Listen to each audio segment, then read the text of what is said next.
嗨，坐飛機嗰陣有冇諗過會唔會衝咗出太空嘅呢？究竟天空有幾高呢？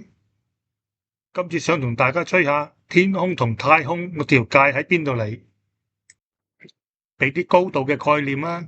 香港最高嘅山係大帽山，928米，1公里都唔夠，高唔高啊？同個天比，真係冇得比啦。全世界最高嘅山峰珠穆朗瑪峰8840米高，8.8公里，咁就似啲樣啦，近啲個天嘅高度啦。要了解個天有幾高，都係要了解下包住地球嗰個大氣層先嘅。我哋而家住緊嘅係喺大氣層最低嗰層，就叫做對流層，平均嘅高度大約係12公里啫。由於喺地面就熱，喺上面高空就凍，喺地面嘅熱空氣就向上升，喺上面嘅冷空氣又向下沉翻落嚟，產生咗啲對流。所以咧，幾乎所有嘅天氣現象啊，打風落雨啊，都係喺呢層發生噶啦。跟住再上嗰一層，大約由12公里去到50公里咧，就係叫做平流層。呢層有高濃度嘅臭氧，能夠吸收太陽嘅紫外光，轉為熱能。所以咧，呢層嘅溫度咧係越高咧，就反而越熱嘅。由於咧上面熱就下面凍喎，啲冷空氣上唔到去，熱空氣又落唔到嚟，啲氣體咧就冇得對流。所以咧，平流層聽個名都知啦，係好平靜嘅，冇風冇雨嘅。所以咧，啲民航機咧通常都喺對流層頂或者平流層底，大約離地8至到13公里嗰個高度飛，盡量避開啲氣流，咁我哋咪坐得舒服啲，安全啲咯。平流層再上就係中氣層，50至到85公里，冇臭氧，所以溫度隨住高度嘅升高咧而劇烈下降。係地球大氣層之中最凍嘅一層。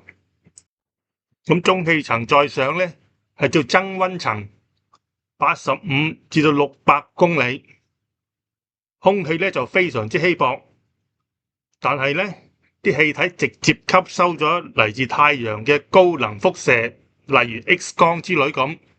所以咧隨住高度嘅上升咧，溫度咧亦都急速上升嘅。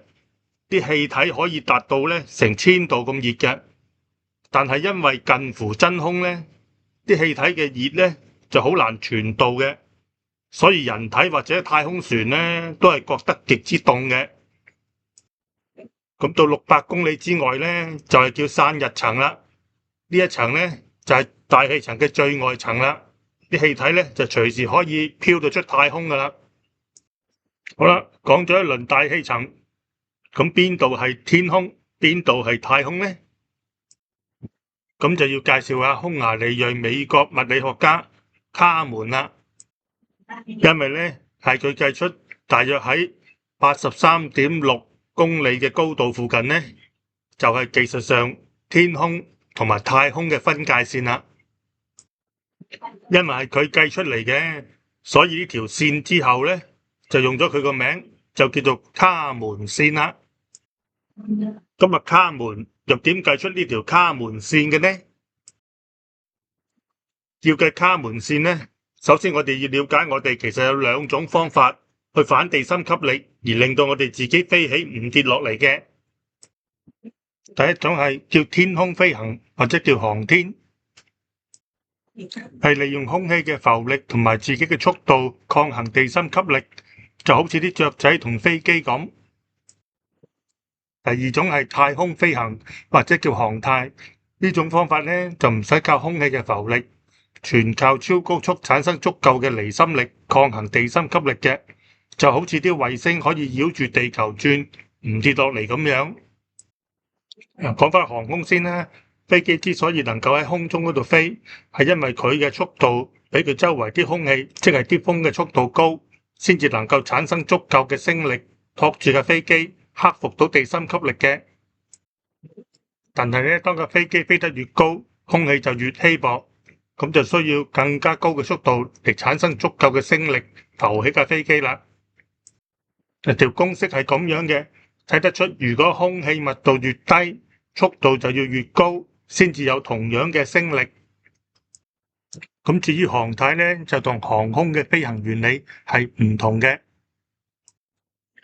衛星之所以能夠喺冇空氣嘅太空軌道上面飛而唔跌落嚟呢，係要用極高速所產生嘅離心力同地心吸力互相抗衡嘅。而衛星喺某個高度上面能夠穩定咁運行嘅速度就叫做軌道速度，唔同嘅高度有唔同嘅軌道速度嘅。啲科學家計過近地面嘅軌道速度係大約每秒7.85公里，即係超過音速20幾倍啊！所以咧，負責射啲衛星上去嗰啲火箭係要好大支嘅，因為要用大量嘅燃料一下爆出去，先至可以產生到足夠嘅推力，達到咁嘅速度嘅。呢個7.85公里每秒咧，又叫做宇宙第一速度嘅。好啦，講咗航天同航太嘅分別啦，咁條卡門線係點計嘅呢？隨住飛機嘅飛行高度上升咧，空氣咧就越嚟越稀薄，跟翻之前條公式咧，升力咧就會越嚟越細啦。為咗架飛機能夠保持喺空中咧，架飛機係要不斷咁樣加速嘅。咁計緊呢，最終就要去到7.85公里每秒呢個軌道速度，先至浮得起架機啦。但係去到呢個速度咧，就唔使靠空氣啦，靠離心力，用航太嘅方法都飛得起啦，直頭入咗太空軌道添。而呢個位計翻出嚟就係大約83.5公里高，就係條卡門線嗰個位啦。大約喺中氣層嘅頂部，但係咧，至今用引擎自行起飛嘅飛機咧，最高飛行高度都係得37.6公里啫，係前蘇聯嘅米格25胡福戰鬥機所創出嚟嘅，但係都未到卡門線嘅一半啊，可能都係要等到將來嘅第6代或者第7代嘅戰鬥機先至有機會上得到去都唔定啦。因為地球唔同嘅地方嘅空氣密度都係會有啲分別嘅。國際航空聯合會目前認為呢條作為天空同埋太空嘅分界線呢，應該定喺海拔100公里高嘅。如果將來有啲飛機可以直接飛出卡門線，咁就非常好啦。好，下次再見，拜拜。